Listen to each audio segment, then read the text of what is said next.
I think it's pretty fair to say that the spinach is huge and ready to harvest. So this is just one of the leaves, and it's living up to its name of the giant spinach that we've been growing over winter. And now I'm looking at emptying these plants out and making space for the summer crops. This is just one of the plants, and you can see it is rather large. So on these we have these very large leaves, but we also have some smaller leaves on side shoots or up at the top. So the large leaves now are really going to not be as tender, and they're going to need cooking, so we're going to take those in and steam them and then pop them into the freezer. And then the small ones at the top we can take off and keep those for eating fresh if we want to.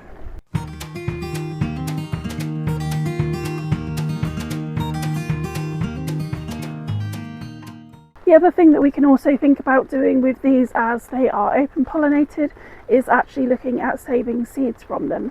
Now, I've planted about a metre square in my tunnel, and by the time I take these plants out I'm not going to have enough in order to do that, and I just don't have the room.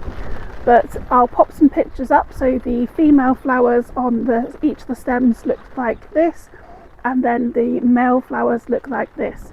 So if you are saving plants, ideally we'd want around 30, and we would want to make sure they were isolated from others growing in the same area of true spinach. As well as having the male and female plants, some varieties will actually have a mixture on each stem, so they can look a little bit different.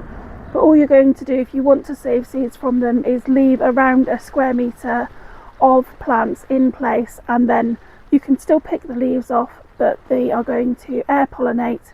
Just tap the plants from time to time just to help the pollen move from between each of the stems. And then when the seeds are starting to look yellow and starting to dry, you could then cut those plants down and hang them upside down until the seeds are completely dry, and then remove the seeds from there.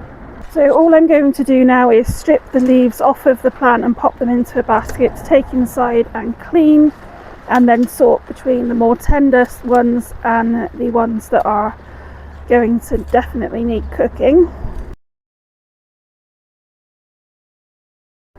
Any that are yellowing, old or a bit damaged are just going to get popped into a different basket to be composted.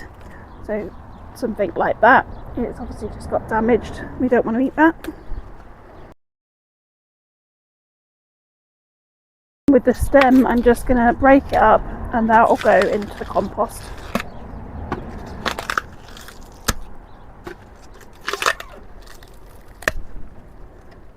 So this is just one plant. Although it looks like a reasonable amount in here, they are going to wilt down to next to nothing.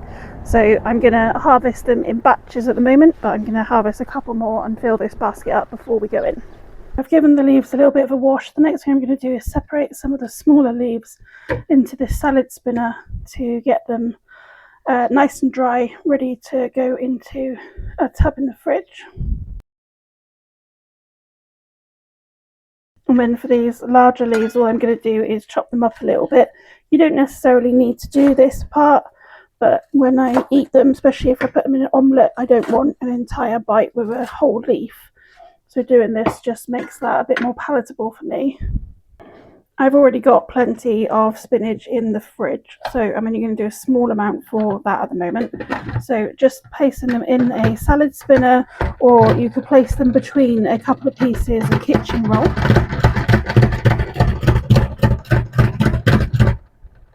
Or even kitchen towel would be absolutely fine. We just want to remove some of that moisture so they're not sitting in it. If you are growing a lot of your own salad, then the salad spinners are great. This is an OXO one, which I would definitely recommend. And then to keep them fresh in the fridge, we literally just need to lay them in a box, whether that be a plastic one or glass. Anything will be fine. And we're just going to lay them with a piece of kitchen roll at the bottom. That's going to be a dry one to catch any excess moisture. Just spread them out a little bit, and then over the top I just want a piece of damp kitchen roll, and this will keep them fresh for at least a week, but I've had some that will last a good month. The water is just coming to the boil now, so the next thing we're going to go and get ready is a bowl of iced water, or just very cold water out the fridge would be fine as well. Now the water has come to the boil, we're going to pop in a couple of handfuls and we're going to boil them for 1 minute before we remove them and place them in the ice cold water.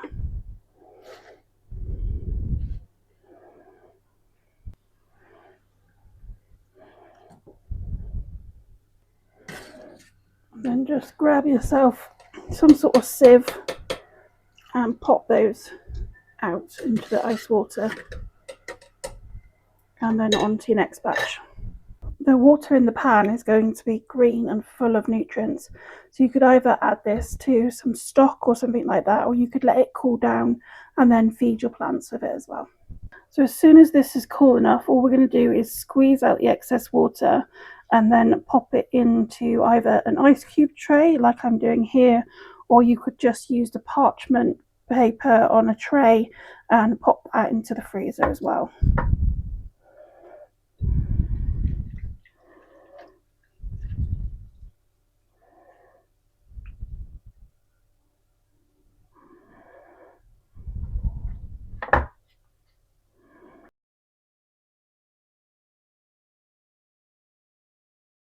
As you can see, that whole basket of spinach made 10 ice cube trays, so they really do wilt down to next to nothing.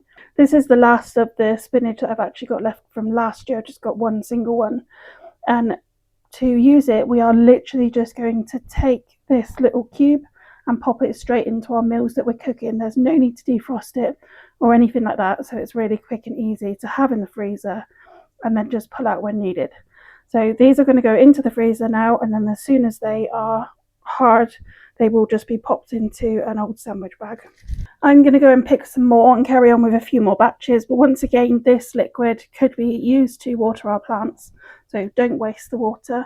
I hope you've really enjoyed this grow along and it's given you some ideas of things that we can harvest through this hunger gap and at this time of the year when there is very little else really, and we're still waiting for our summer crops and everything to get going. If you haven't managed to join in but you would like to have a look at the whole of the grow along, then do let me know and I'll send that link over to you. And it is a great thing to sow, especially if you have an undercover space or even a cold rain, and it gives you pickings all through the winter as well as through the spring. We are of course doing lots more grow alongs as well this year, so if you'd like to join in with those, then please do comment newsletter and then I'll send you the link to sign up, and it gives you all of the information of everything that we're growing this year and how to get involved.